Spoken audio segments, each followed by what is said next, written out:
আল্লাহ তাআলা বুঝায়া দেয়, বান্দা আমি তোমাকে মাটি থেকে বানাইলাম, আমি তোমাকে মাটিতে রাখবো,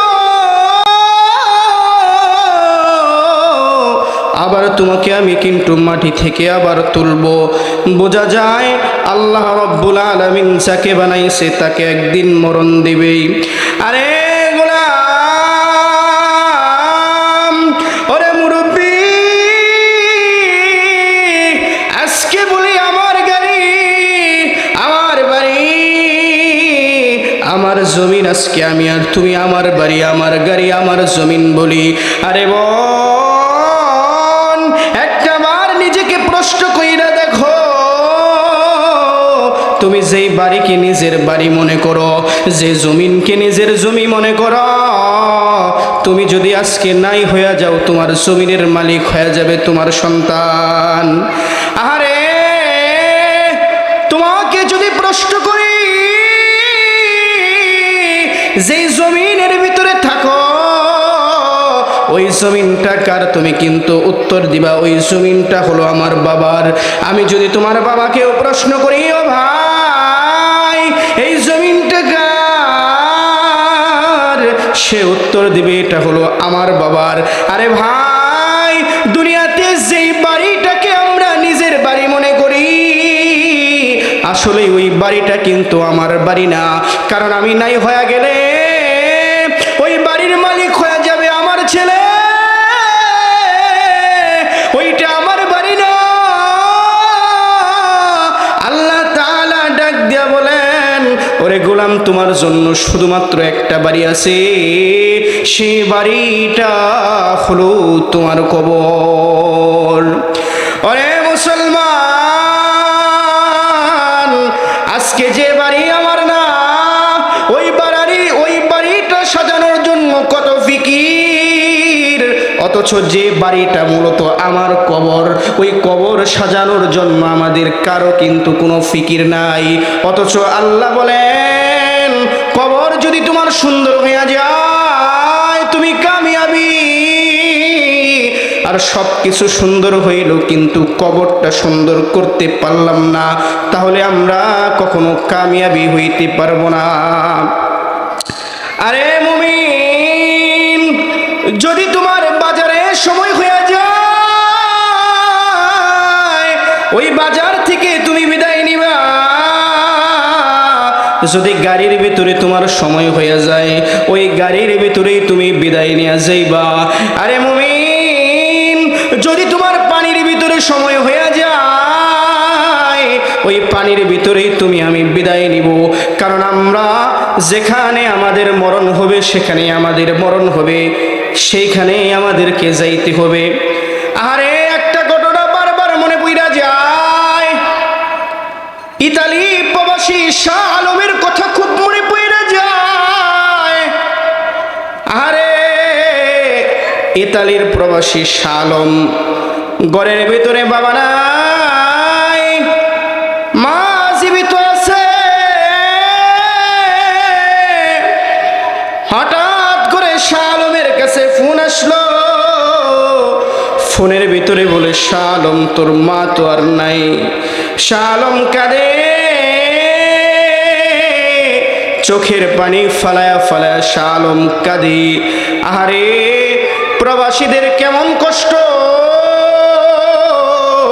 বহু প্রবাসী এমন আছে, আরে বহু প্রবাসী এমন আছে, মা মারা যায়, মায়ের লাশটা দেখতে পারে না, বাবা মারা যায়, বাবার লাশটাকে দেখতে পারে না। অনেক বন্ধু বান্ধব মারা যায়, বন্ধু বান্ধবের লাশটাকে দেখতে পারে না।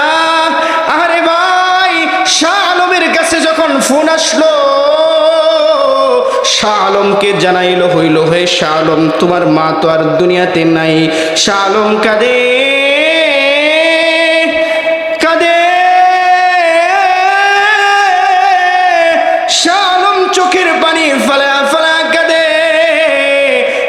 এলাকাবাসীকে ডাক দিয়া বলে, ও এলাকার মানুষ, আমার মায়ের কবর দিবা না, আমার মায়ের কবর দিবা না,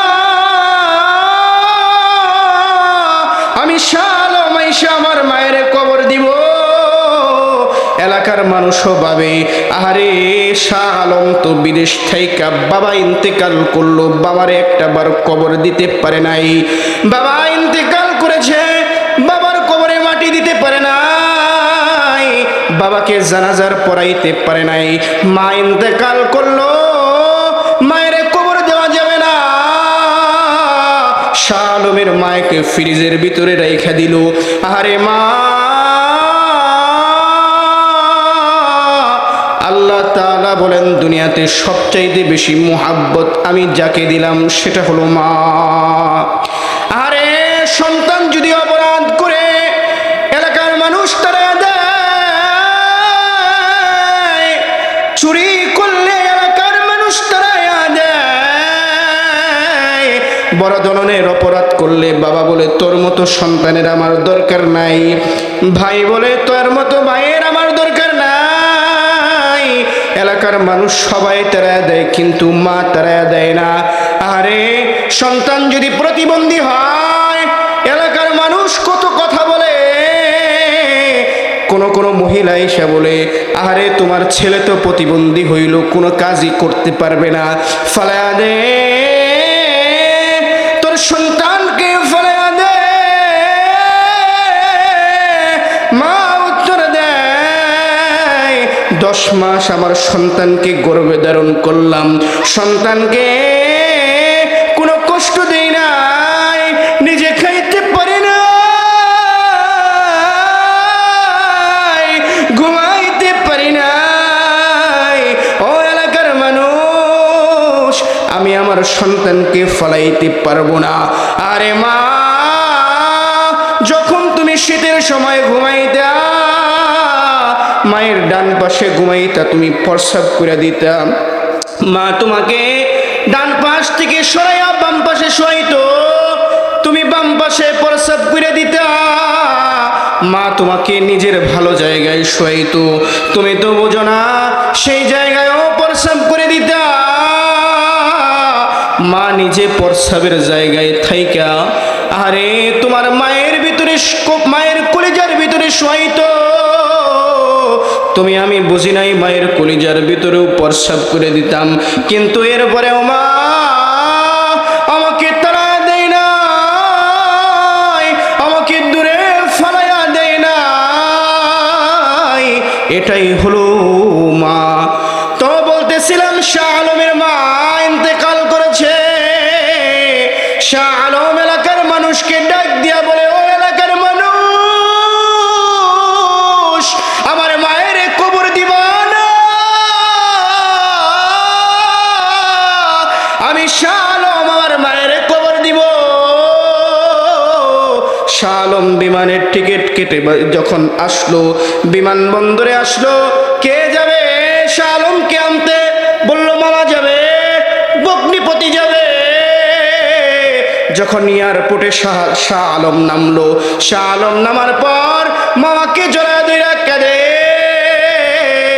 চোখের পানি ফলায়া ফলায়া কাঁদে, মামাকে ডাক দিয়ে বলে মামা বাবাকে তো কবর দিতে পারি নাই, মায়ের চেহারা দেখতে পারবো কিন্তু মায়ের হাতে খাইতে পারবো না, মায়ের হাতের আর কখনো আদর পাবো না। মামা বলে আমরা তো আছি, বগ্নিপতির জড়ায় ধইরা কাঁদে। শাহ আলম নিজের বাড়িতে বিবাড়িয়া আসার জন্য গাড়িতে উঠা যায়, গাড়ির ড্রাইভারকে বলে ও ড্রাইভার চালা চালা, জুড়ে যা, গাড়ি জুড়ে চালা। শাহ আলমের গাড়ি চলে, শাহ আলমের গাড়ি চলে চলে নরসিংদীতে আইসা শাহ আলমের গাড়ি অ্যাক্সিডেন্ট হইয়া শাহ আলম নাই হইয়া যায়, মামা নাই হইয়া যায়, বগ্নিপতি নাই হইয়া যায়। আরে মুমিন দেখো, শাহ আলম নিজের মায়ের জানাজার পড়তে আইসা শাহ আলমই কিন্তু লাশ হয়ে গেল। মায়ের জানাজার পড়তে আসছে কিন্তু মায়ের জানাজার পড়তে আইসা নিজেই লাশ হয়ে গেছে। কবি বলেন মরণ থেকে যতই পালাও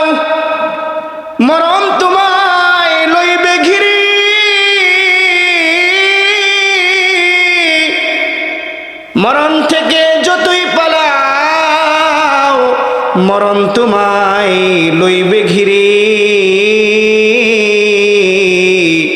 যদিও সুদূর আকাশ পানে লোকাও সেথায় লাগায় সিঁড়ি, যদিও সুদূর আকাশ পানে লোকাও সেথায় লাগায় সিঁড়ি। মরণ থেকে বানানো যাবে, পালানো যাইবে না। শাহ আলম কি জানতো যে সে মায়ের জানাজার পড়তে আইসা নিজের জানাজারি হয়ে যাবে? শাহ আলম এটা জানতো? চিন্তা করে নাই কিন্তু শাহ আলম, কিন্তু এরপরেও লাশ হয়ে গেছে। তো যেটা বলতেছিলাম, আমাদের সকলেরই কবরে যাইতে হইবে। মরণ থেকে কেউ পালাইতে পারবে না। আল্লাহ তাআলাও বলে দিলেন, কুল্লু নাফসিন যায়িকাতুল মাউত, মানুষ সবাই মৃত্যুবরণ করবে, মরণ থেকে কেউ পালাইতে পারবে না। তাই ভাই, আমাদের তো মরণ হবেই। আমাদের আখিরাতের ভয়, মরণের ভয় আমাদের কলিজার ভিতরে ঢুকাইতে হইবে। কে ঢুকাইতে হইবে? মরণের ভয় আমাদের ঢুকাইতে হইবে।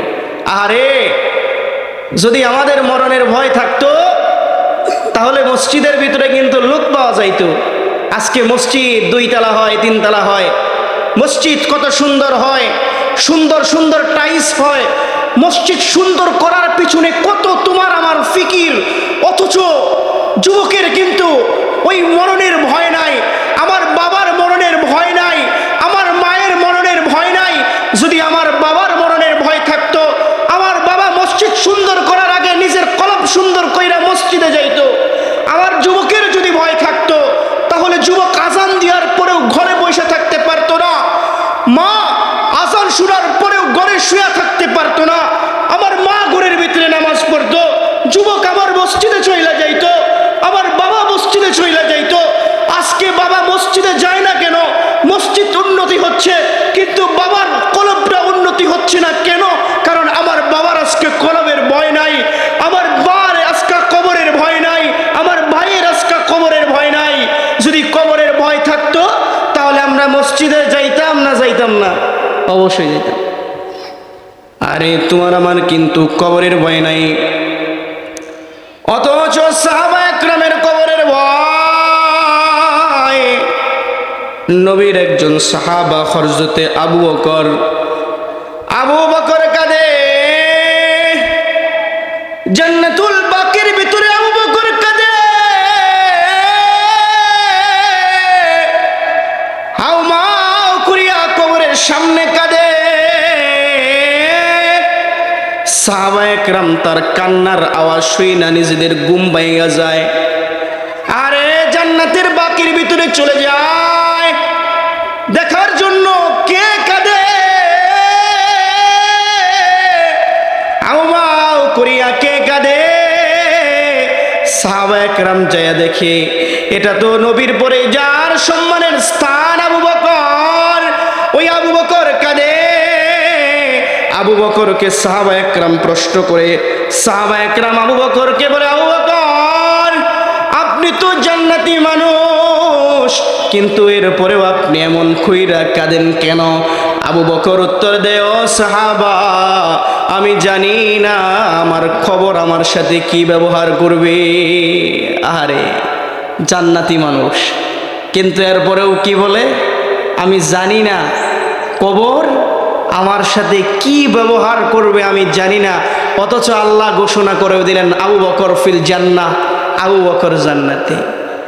আরে মুমিন, আবু বকরের ভয়ের কথার একটা ঘটনা শুনেন।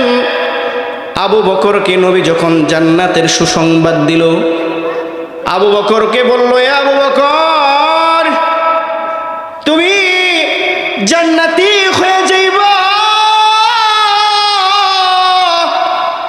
আল্লাহ তোমাকে জান্নাতের সুসংবাদ দিয়েছে। আবু বকর জান্নাতের সুসংবাদ পাইয়া তো হাসার কথা, কিন্তু আবু বকর কাঁদে। নবী জিজ্ঞেস করে, আবু বকর জান্নাতের সুসংবাদ পাইলা, হাসার কথা, তুমি কাঁদো কেন? আবু বকর এমন একটা জবাব দেয়। আবু বকর নবীকে বলে, ইয়া রাসূলুল্লাহ, আপনি জানেন আমি কাপড়ের ব্যবসা করি। ও নবী, আমি একজন মহিলার কাছে অনেক দিন আগে একটা কাপড় বিক্রি করেছিলাম। আজকে ওই মহিলা তার কাপড়টা নিয়ে আমার দোকানে আসলো। আমি জিজ্ঞেস করলাম, মা কেন এসেছো? মহিলাটা তার কাপড়টা আমাকে ফেরত দিয়া বলে, আপনার কাপড় আমার পছন্দ হয় নাই, নেন নেন, ফেরত নিয়ে নেন। আরে মহিলা যখন আমাকে কাপড় ফেরত দেয় তখন আমি আবু বকরের ভিতরে ভয় ঢুইকা যায়।